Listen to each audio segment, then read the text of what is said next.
Hello, magandang hapon mga kabayan at mga ka-farmers.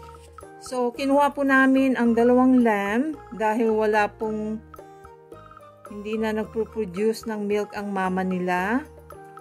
At dinala namin sa bahay. Nako, basang-basa sila ng ulan. Kasi umulan nun. Tapos talagang ang payat. Lalo na po yung isa, yung nasa likod nitong isa. Ito medyo okay pa.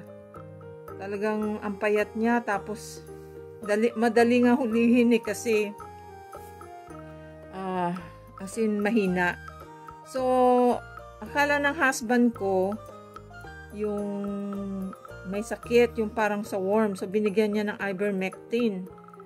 So, pero nung magkapatid po yan. So, nung na-check ng husband ko na yung mama pala nila, yung may pink eye na sineparate namin, ang dalawang ito at saka mama nila. Tapos nung siguro mga 2 weeks na sila, pinalabas na dun sa may tub, inalis na. So, kasi ginamot namin yung mata. So, ito guys, katatapos ko lang po padidehin ng powdered milk para sa lamb. So, at least nag-improve po. Look at that. Andito po yan sa almost 500. Ano ko tong 500. So, nandito po banda. Yan, sa thumb ko po. So, ang marami pong nainom yung maliit. Yung nasa likod. Tignan nyo po, ang payat, Ayan, yung pangalawa sa likod. Ang payat-payat niya. Kita na yung buto. So, ayan, so nag-improve na po na nasasak niya na yung ito iba magsak parang hindi marunong. Nilagyan namin ng tubig, nilagyan ko ng, ayan, grass, kapipitas ko lang. Meron silang corn, meron silang salt. So, dito po dati si Jake Lamb nakalagay, hindi kami makakapag-alaga ng chicken dahil busy kami sa pag-aalaga ng sheep tsaka lambs. So, ito ayaw niya kainin yung hay. Yung kinakain niya yung luma. Yan po yung from last year nung si Jake dito na kinakalat niya yung hay. So, okay guys, mamayang gabi naman. So, ito pang third na po kung painom. Buti ito nag-improve. Pinapaamo ko siya. Medyo umamo-amo na sa akin. Ayan, so hindi nga lang siya marunong mag-suck ng nipples. Pero at least nakainom po siya ng mga ganito sigurong amount. O marami-rami lang po dito. Yan. So, okay guys. Ako'y uuwi at magtatanim pa sa garden. Okay?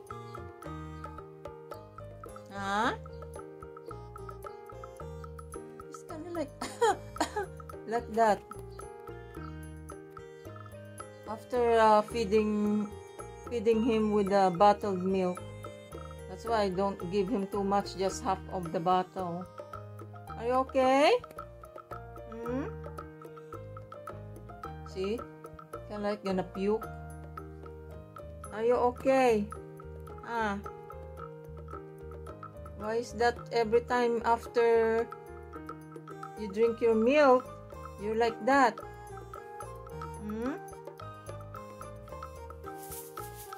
It's okay. Just Jack doing some movement. Come here. Every time after drinking milk, that's what happened to you.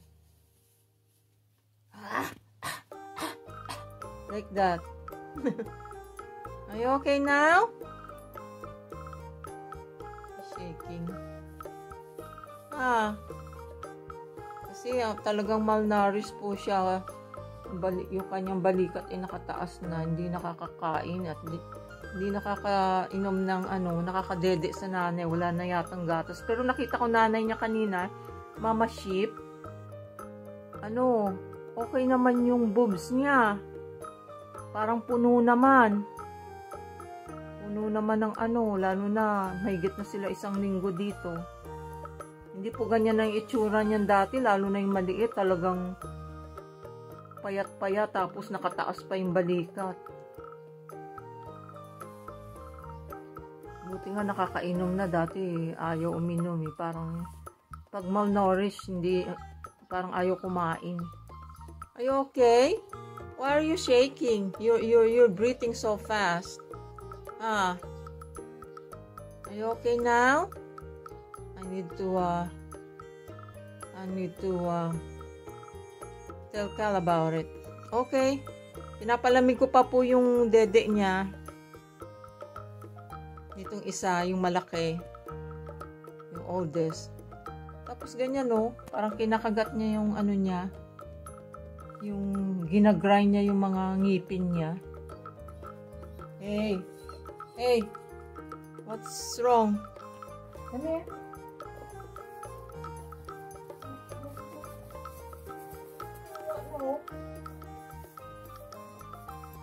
Ikaw, maliit ka. Come here. Come here. Come here. Okay. Malikot na kayo, ha? Malikot na. Hey!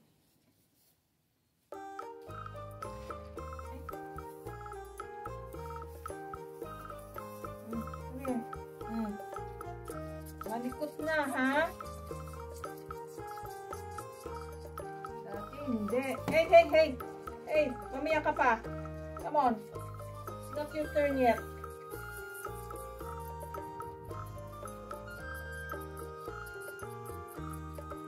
Dati guys, ayaw lumapit sa akin eh. Tingnan mo itong isa. Gusto niya siya na agad.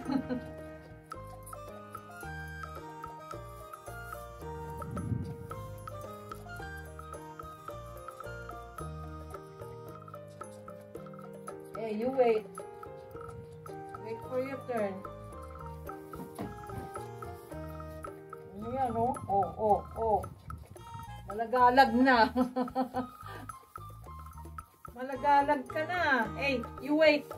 Before, you don't want to come here to me. Yeah. You wait.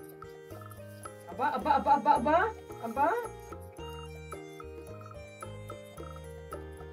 Let your sister finish first. Hey, you wait. Ano yan, oo. Dati, hindi ayaw lumapit niyan. Hey, you wait. Magalag ka na. Hey.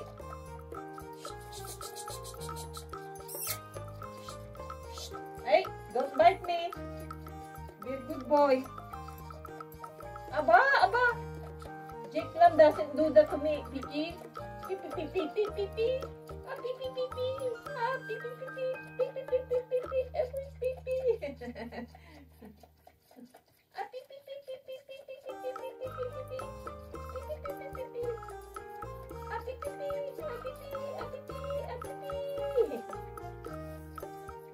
You wait.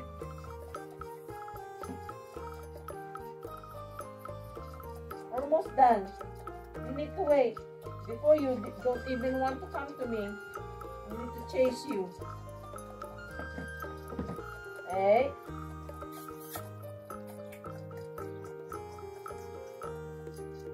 Okay. She's done. What happened to your nose?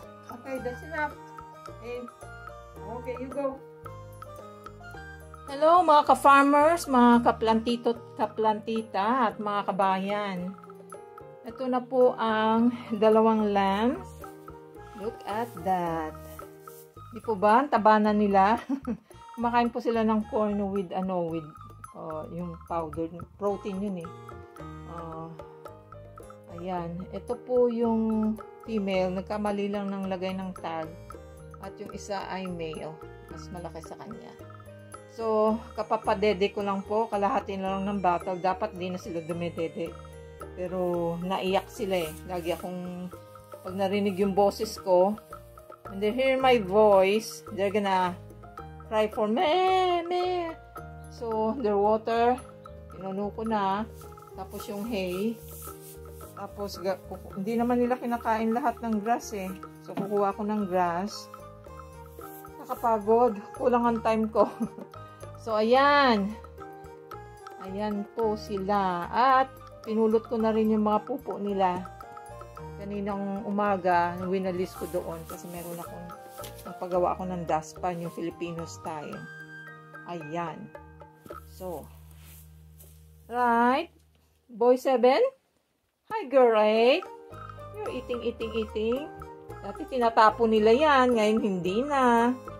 Tinatapon nila yung corn. Wala silang pake. Kakain ng konti. Ngayon, hindi na. Ayan. Mataba na sila. Okay guys, yan ang update sa kanila at hindi pa, busy pa husband ko kaya hindi sila mailipat, maibalik doon. Okay, yan ang update sa dalawang malnourished na lambs dati. One of the lamb is drinking it.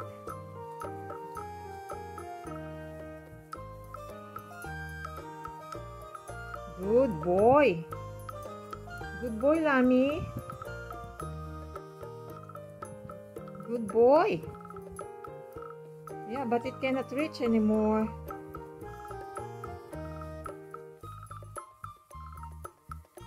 Okay.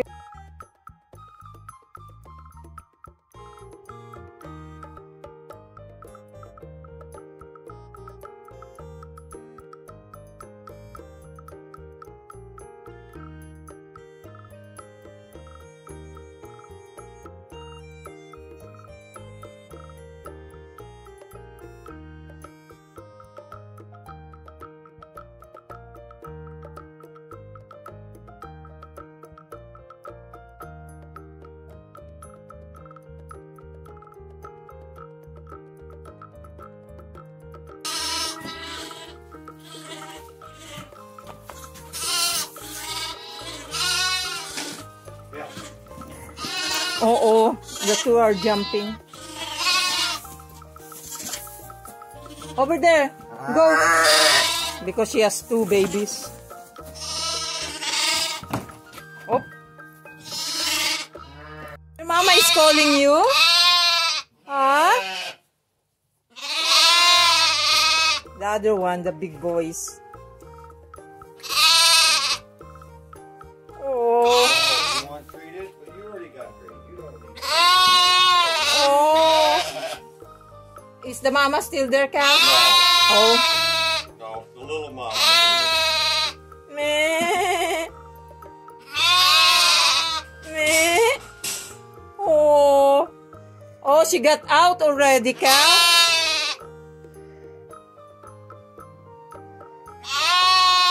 Oh. Sorry. Yeah, 'cause it's okay, you're already big and you